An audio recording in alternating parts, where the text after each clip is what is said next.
Hello, everybody. Thank you for joining me today, and welcome to the O'Rourke Report, where we have commentary on all sorts of various things that have happened, primarily in the reality world, but also in the news world. Anything that comes in kind of strikes my fancy, or I think we're all talking about, I will give my commentary on it.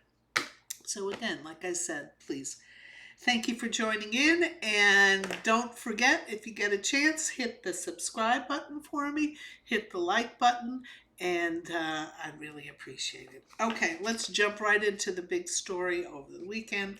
Was the fact that the Real Housewives of New Jersey are not going to have their reunion. Now that's a big move. For some of the lesser shows, like there was some controversy that Summer House Martha's Vineyard was not going to have a reunion. It got some flack, and they did have kind of a quasi one, which is the ones that they hold in the Watch What Happens Live studio, as opposed to these big productions that the Housewives get, special sets and everything. So the announcement that Jersey's not going to have one is big. And I think the producers have finally had it. The ratings are down significantly. People are not pleased with the warring camps, and that's all it is. It's a warring camp. There's General Margaret Josephs on one side, and there's General Shanice the Judas on the other side.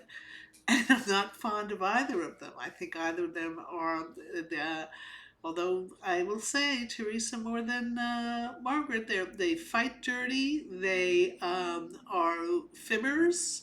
They will do anything to besmirch their enemies. I mean, it's really ugly. And I think it looks like the producers have had it, just like they did with New York, if you recall. That reunion with the original cast, that reunion was called off. It was alleged that Ramona, who I believe she did say it, had some a racial commentary against one of the cast members, Ebony Williams, African American, attorney, newscaster, super intelligent, articulate, everything going for her. Well, Ebony's not going to put up with that. And there was a big investigation. I don't know whose human resources department was used. Was it Bravo? Was it the productions companies? I don't know, but there was an investigation. And it was decided not to have the reunion, and then indeed a year and a half later, there was quite a pause in between. A whole new cast was introduced, and more on that cast later. But once that happens, that's kind of the death knell for you folks. And that Teresa, who I have on record, I have said has always been the aggressor against Melissa. She was consumed with jealousy. She doesn't have the intellectual capacity to analyze what prompted her behavior, that outrage. And she likes to infer that, oh, everyone's going to find out and see this year. I mean, she's literally said that like 5 years in a row. And at the end of the season, we're left scratching our heads that, gee, Melissa didn't do anything. And if anybody behaved badly, it was you. So I guess I could go on and on, but I won't. So yeah, that was very, very interesting information. Now, going back to the recast on New York, they did recast it. I'm not like super thrilled with that cast. Although I do like Jessel. I like Jessel very much. Intelligent, smart. She and her husband. I dislike the way they influence her. I think her name was Sai. Sai decided that she was going to use Jessel as a punching bag. Well, she came across very poorly because no one else saw why she was using Jessel as a punching bag. But she was. I think she thought she was going to curry favor with the audience. not quite sure what her thinking was, but it backfired. The other big news on that cast, of course, is Jenna Lyons. Now, Jenna Lyons is a multi-millionaire. She's a mover and a shaker in the fashion industry. She was a big, big player at J. Crew, which is where she made her millions, I think, on stock or something related to that. She made millions, and you know, I wonder why she gets in front of the camera, because she's so awkward in the camera. She doesn't, and you know, it's funny, she had a reality show prior to, which I watched, prior to being a housewife. I think it was on Showtime. It was Follow Jenna Lyons Around in the Day of Jenna Lyons or something like that. And while she had a very appealing assistant who used to keep her on her rails, because again she was beset with all these with all these things that made her awkward to watch. I wonder why she goes in front of the camera, because number one, she doesn't have to, and number two, so far it hasn't made her any more at ease. And so, you know, like I said, I'm not 100% thrilled on this cast. The one good thing that came out of the new cast of Real Housewives of New York, I will tell you, I'd never heard of this dish before, sasuka, and one of our local restaurants in the neighboring town had it on their menu, so I had it one day. Oh my God, so good! If you ever come across sasuka on a menu, order it. It's totally delicious, tasty. So that's what I'll say on that one. Okay, the other big story is Summer House. We finally see the episode where Carl and Lindsay sit down, and Carl attempts to get Lindsay to admit that the summer was pretty horrible. They didn't agree on anything. In fact, they fought almost all of the time. Of course, Lindsay's not having any of it. She wants to argue with him about their arguing. She wants it to be known that it's not her fault, and I should be able to say whatever I want to say. She just immediately is defensive, and she's articulate, so she's able to slam him down, and at no point does she see the pain that this guy is in. He's afraid of her. He's afraid to say anything to her. If he says black, she says white. It went on through the whole summer, and there is abundantly clear to all their friends who witnessed it that these two have no business getting married, because it's going to be a lot more expensive to get divorced. But no, she went full throttle into, I've been blindsided. Lindsay, I had a lot of empathy for you, because I watched your relationship fall apart in front of me, as you did as well. And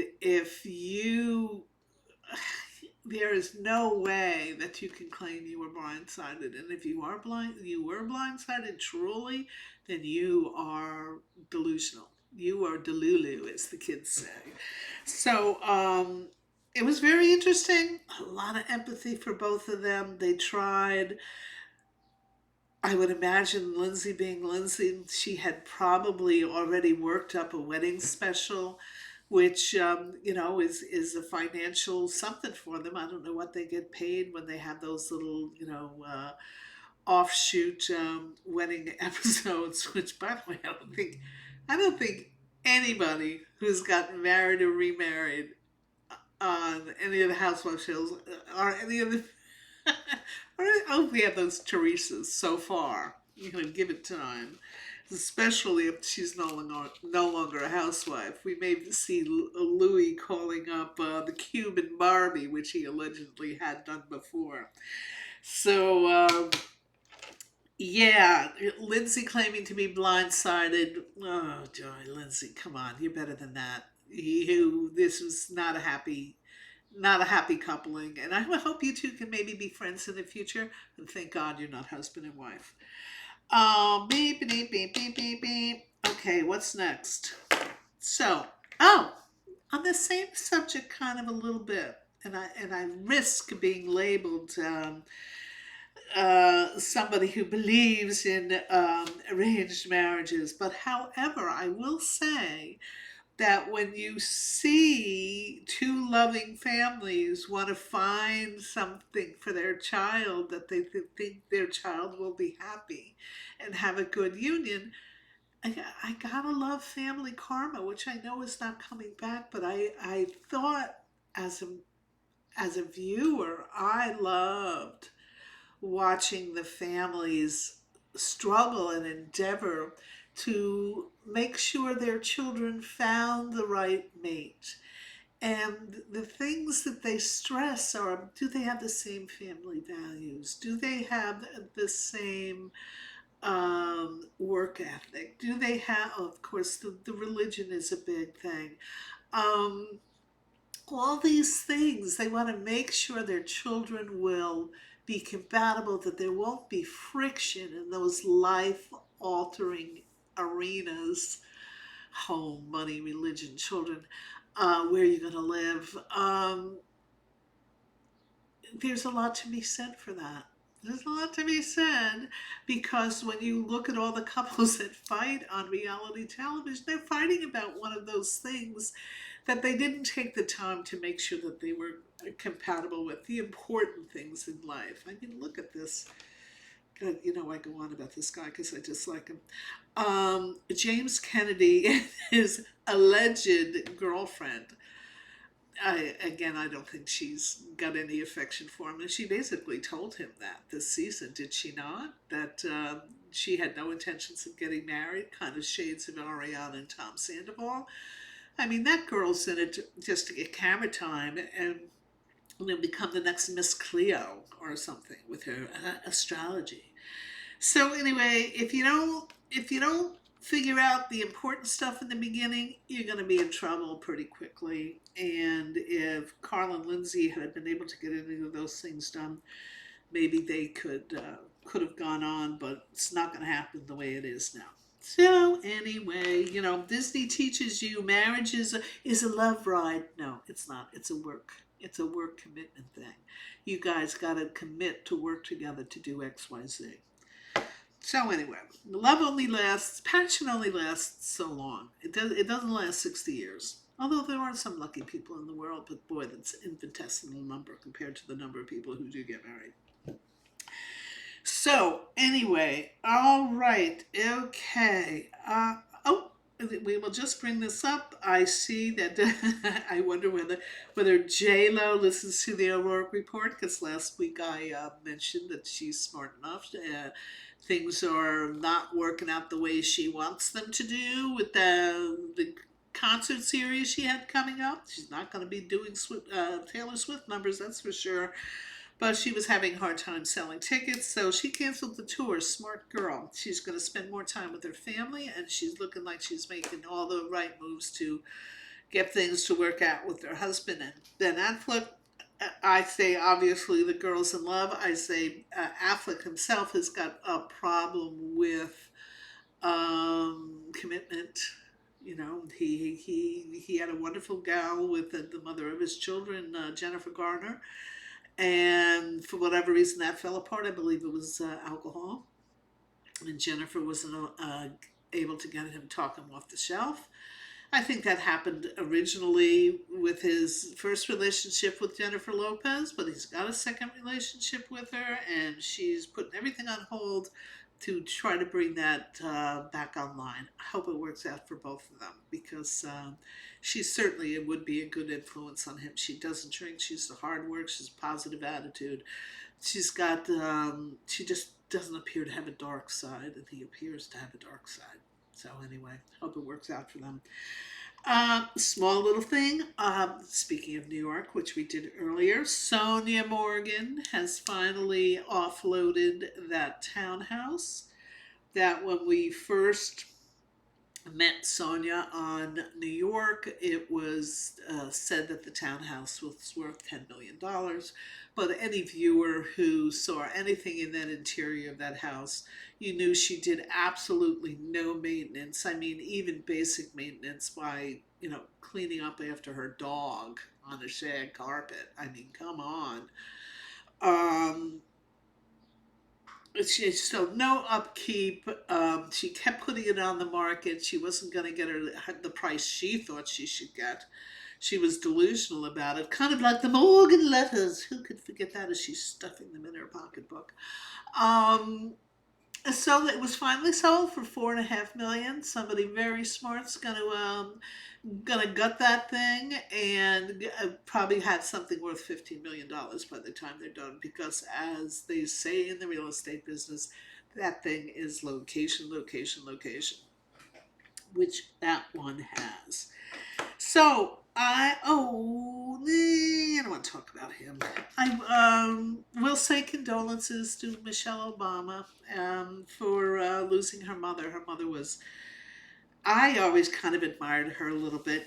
Her daughter became the first lady of the United States, and I don't think they thought they were going to win, or maybe it was like too soon. But in 2008, when they moved into DC, Michelle's mother, who didn't want to leave all her friends and everybody in Chicago, she pulled up stakes and went and spent 8 years in DC, helping to bring up our grandkids as the kids' mother and father were super busy all over the world.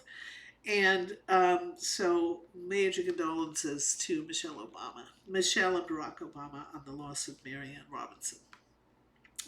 She was a wonderful woman. So, anyway, my unpopular opinion. I got my first one is I see Dubai is coming back. Now, Dubai, God, I just could care less about any of the cast. I didn't like him. I didn't hate him. I didn't anything them. I liked them more than I liked. No, I didn't like them more. I liked the Real Housewives of DC more than I liked the Dubai. What were other one-hit wonders? DC, well, Dallas went the way of the dodo. That's because they missed that Leanne. That girl was crazy as a hat rack, but boy, was she good television.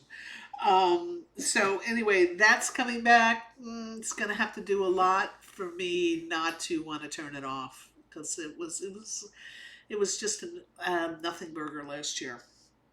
Um, the other thing I see, Million Dollar Listing is coming back, and in my unpopular opinion, Tracy Tudor, who I love Tracy between the two Joshes, although Josh Flagg is a little annoying. I mean, he's way too wealthy to even attempt to have a personality. He doesn't, because he's so wealthy, he doesn't think he needs a personality. Let's put it that way. And I think oh gosh, I think they're major depression issues, which we've seen on occasion. So we've got Josh Flagg, we've got Josh Altman, who, God, it took a long time for him to grow on me, but he grew on me, and one of the reasons he grew on me is because he is so wonderful to his wife and his children. That's a sure way to my heart. He was obnoxious when he was single, but he is a great husband and a great father. So I love Tracy, playing the older sister with these two boys. But this is what Tracy's got to do. She's got to fire a stylist. One of the absolute worst dressers on Bravo. She is worse, I'm going out on a limb here, people, than Giselle on Potomac. And we all have said what we've had to say about Giselle. Giselle has actually gotten a little bit better. Tracy has gotten worse, yet spends even more money on her clothes. Tracy's a horrible dresser. She needs to fire that stylist. My final unpopular opinion is Harry and Meghan. I think it's stunning the amount of vitriol these two get online. I'm sure they have fans somewhere, but when you see the YouTube channels dedicated to bashing them. And they come out with something every single day, and they're blaring clickbait headlines. And there's a grain of truth in every single one of them. I think the only way that Harry and Meghan of Montecito are going to eliminate that vitriol is they should, well, they're never going to do it, but the palace needs to take those titles away. For them to go to Nairobi flaunting those, they're not, they didn't flaunt the titles, but they wouldn't have gotten asked if it wasn't for the titles. Or they may have been asked on their own merits. They should start living on their own merits and get rid of the titles. They don't want to have anything to do with the royal family. They have bashed their blood relations. She on her side, he on his side. The Oprah interview, the innuendo with racism and all this ridiculous malarkey that they've come out with. He comes out as a spoiled brat, and that's just wants to tear his brother down. Really, really bad for him. I think they need to put their money where their mouth is. Get rid of those titles and then see what they can do. I'll bet you that things will turn around for those two. So anyway, those were my unpopular opinions. I hope you enjoyed it. If you disagree with me, and I'm sure you will, please put it in the comments. I'd love to hear what you have to say. And if you like what you've seen today, please hit the subscribe button, which is in this corner, upper left-hand corner, and hit the like button. And thank you so much for joining me today, and I'll see you soon.